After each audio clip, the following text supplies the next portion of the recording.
জঙ্গি ঘাঁটিদের শেষকৃত্যে সেনাবাহিনী থাকে, আর সেই জঙ্গিদেরই আমরা ধ্বংস করে দিয়েছি। আছে এখনো পাকিস্তান জঙ্গিদের উপরে নির্ভর করে আছে। স্থল, জল, আকাশ ত্রিফলা আক্রমণে মাত্র 25 মিনিটে অপারেশন খতম।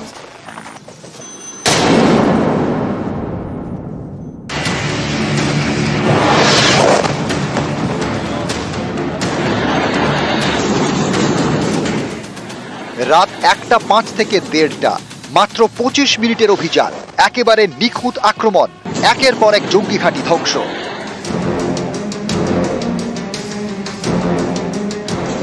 মঙ্গলবার মাঝরাতে অপারেশন সিঁদুর, সেনার 3 বাহিনীর সমন্বয়ে ত্রিফলা আক্রমণ।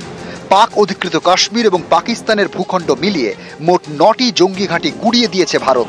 একেই বলে সিঁদুরের বদলে অপারেশন সিঁদুর। যার কিচ্ছু টের পায়নি পাক সেনা, বা যাদের ওপর পাকিস্তান সব থেকে বেশি খরচ করে সেই জঙ্গি সংগঠনগুলো। এই অপারেশন সফল হওয়ার পিছনে ভারতীয় সেনার 3 বাহিনী, ভারতীয় সেনা, বায়ুসেনা এবং নৌসেনা।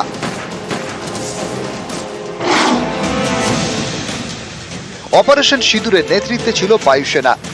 রাফাল, মিরাজ, সুখোই, ক্যালক্রুজ, হ্যামার। বায়ুসেনার আক্রমণে তছনছ 9টি জঙ্গি ঘাঁটি। পাল্টা হামলা হলে তা প্রতিরোধের জন্য মহড়াও চালিয়ে যাচ্ছে বায়ুসেনার যুদ্ধ বিমান।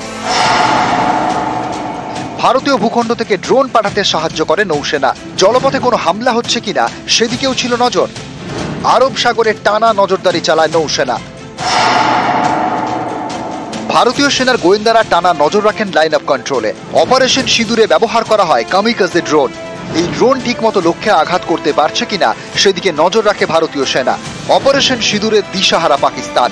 সীমান্তের ওপার থেকে যুদ্ধবিরতি চুক্তি লঙ্ঘন করে গোলাগুলি চালায়, এরও যোগ্য জবাব দিয়েছে ভারতীয় সেনা।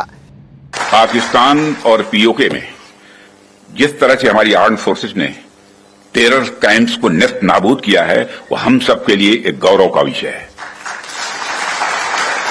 जिस प्रेसिजन के साथ, यानी जिस सटीकता के साथ ऑपरेशन सिंदूर एग्जीक्यूट किया गया, वह अनइमेजिनेबल है, बहुत ही सराहनीय है। অপারেশন সিঁদুর ভারতের ত্রিফলা শক্তির প্রত্যাঘাত। মাত্র 25 মিনিটেই খেল খতম। নিউজ 18 বাংলা।